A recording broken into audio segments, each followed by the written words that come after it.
Important ছিল, কারণ last match আমরা ওইভাবে করতে পারি না, ফাইট করছি ঠিক আছে, কিন্তু মানে জেতার যে একটা চেষ্টা ওইটা আমাদের সবার ছিল, আমার টিমে ছিল, ওরা আমাকে অনেক বেশি হেল্প করছে।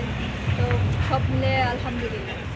আফসোস তো করে এখন লাভ নাই, মাঠে যতটুকু করার ওইটাও চলে গেছে, তো ওইটা নিয়ে এখন আমরা কোনো কিছু ভাবি নাই। যখন আমরা নেক্সট যখন ওদের আবার করা হবে তখন ওইটা নিয়ে আমি আসলে ওইভাবে যে আসবে আমি তাদের সাথেই খেলব। আমাদের কোনো চুজ নাই যে ইন্ডিয়া এমনকি শ্রীলঙ্কা, যে ইন্ডিয়া আসলে ভালো হয় শ্রীলঙ্কা, ওইরকম কোনো থিঙ্কিং নাই।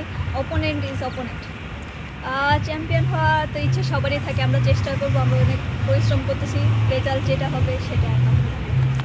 শিমুল বাংলাদেশের ওয়েদার যেরকম ওইরকম, ফুড অনেক ভালো, টেস্ট। আমাদের অনেক ভালো লাগলো, আমরা প্রবাসের মাটিতে সবাই মিলে আমাদের বাংলাদেশের মেয়েদের খেলা দেখতে আসলাম।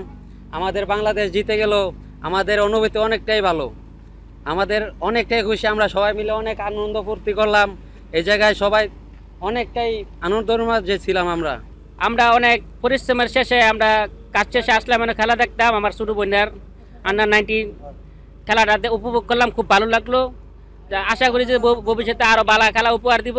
তো বাংলাদেশের উদ্দেশ্যে বলতে চাই, আমরা প্রবাসী মাটিতে রাজনীতির অনেক কোনো খেলাই থাকে, কিন্তু আমরা সাকিব ভাইয়ের আমরা পূর্ণবতী, আমরা খেলা দেখতাম চাই সাকিব ভাইয়ের, আমরা সাকিবের আমরা ফ্যান, সাকিব ভাই খেলা দেখতাম চাই, আমরা দল নির্বিশেষে আমরা সাকিব ভাইকে চাই। আমাদের বাংলাদেশের মাটিতে আমরা সাকিব ভাইকে দেখতে চাই, বাংলাদেশের মাটিতে আমরা পুনরায় আমরা সাকিব ভাইকে দেখতে চাই। হ্যালো, আসসালামু আলাইকুম। আমরা বাংলাদেশের মাটিতে সাকিব ভাইকে দেখতে চাই, আবার বাংলাদেশের মাটিতে। বিসিবির কাছে আমাদের এটাই অনুরোধ, আমরা বাংলাদেশের মাটিতে আবার সাকিব ভাইকে দেখতে চাই। সাকিব বস, জয় বাংলা।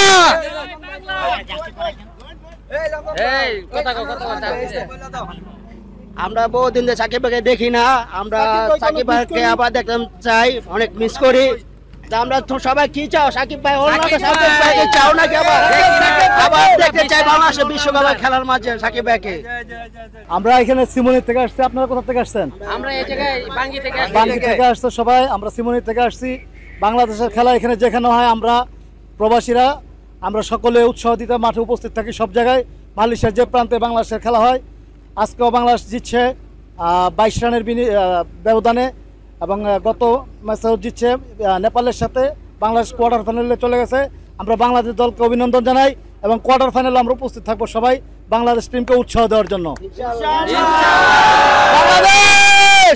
আমরা সাকিব ভাইকে চাই, যে সাকিবের জন্য আমাদের বাংলাদেশকে সবাই চিনে। তো আমরা আবার চাই সাকিবে আমাদের বাংলাদেশে গিয়ে আমাদের বাংলাদেশের বুকে খেলুক সবাই। তো আর আজকে আমরা বাংলাদেশে খেলা দেখে ভালো লাগছে, জিতছি এবং আশা করি সামনেও জিতবো ইনশাল্লাহ। তো এই বলে আমি বিদায় নিলাম। আজকে আমরা বিভিন্ন জায়গা থেকে মালয়েশিয়া থেকে আসছি বাংলার বাঘিনী থেকে সাপোর্ট করতে। অনূর্ধ্ব-19 দল বাংলাদেশ এত সুন্দর খেলছে বলা বাহুল্য, তাদের জন্য আগামী দিন শুভকামনা রইল, এবং আমরা আশা করি তারা বিশ্বকাপ নিয়ে বাংলার ঘরে ফিরবে। আলহামদুলিল্লাহ ভাই, সারা রাত ডিউটি করে 8টা বাজে ডিউটি থেকে বাইরে হয়ে খেলা দেখতে আসছি। সারা রাত ডিউটি করে 8টায় বের হয়ে খেলা দেখতে আসছি। আলহামদুলিল্লাহ আমরা সার্থক, বাংলাদেশ জিতছে, বাংলাদেশটা সারা খেলাটাই খেলছে, আমরাও খুশি। বাংলাদেশে খুলছি, ইনশাআল্লাহ বাংলাদেশ বিশ্বকাপ নিয়ে ঘরে ফিরবে।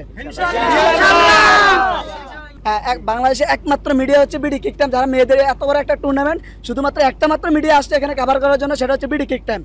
অনেক অনেক মিডিয়া আছে বাংলাদেশে, কিন্তু কেউ আসে নাই। আসসালামু আলাইকুম। আমরা একটা কথা বলতে চাচ্ছি আর কি, আমার মন থেকে আর কি, এবার যে বিপিএলটা হচ্ছে বাংলাদেশ প্রিমিয়ার লিগ, আসলে আমার মন থেকে আমি সাকিব আল হাসানকে খুব মিস করতেছি। আমি সত্যি খারাপ লাগে, আমার খুবই খারাপ লাগে যে সাকিব আল হাসান বাইরে আমরা খুব মিস করতেছি। ওনার সাথে যেটা করা হচ্ছে সেটা ঠিক না। একজন প্লেয়ার হিসাবে আমরা সবাই দেখি তারে, রাজনীতি সে করতে পারে সেটা কোনো ম্যাটার না, বাট আমরা আসলে খুব মিস করতেছি। আমি তার অনেক বড় একটা ফ্যান। সর্বপ্রথম ধন্যবাদ মহান আল্লাহ তাআলাকে। আজকে আলহামদুলিল্লাহ একটা খুব ভালো ম্যাচ ছিল। আপনারা জানেন যে আজকের ম্যাচটা যদি বাংলাদেশ না জিততো তাহলে সেকেন্ড রাউন্ডে যেতে পারতো না। তবে আমাদের মনে হয় যে বেশিরভাগ আমরা আমাদের অপোনেন্ট শ্রীলঙ্কা বা হচ্ছে ইন্ডিয়াকে পাবো। তবে আমাদের সকল বাংলাদেশি ভাইদেরকে রিকোয়েস্ট করবো আপনারা মাঠে আসেন এবং আমাদের বাঘিনীদেরকে সাপোর্ট করেন।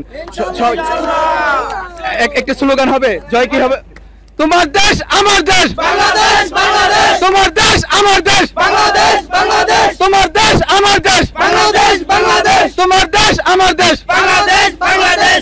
আমার কিছু বলার নাই, আমার যেহেতু সুযোগ দিয়েছে বলার জন্য আমি একটা বিষয় বলবো, সেটা হচ্ছে আমাদের বাংলার নবাব সাকিব আল হাসান, আমরা তাকে বাংলার মাটিতে আবার দেখতে চাই। আর বাংলাদেশের মানুষকে আমি একটা কথাই বলবো, 2 দিনের রাজনীতিতে 17 বছরের অবদানটা আপনারা ভুলে যায় না। আপনাদের কাছে এটা আমাদের দাবি, বিদেশ থেকে প্রবাস থেকে।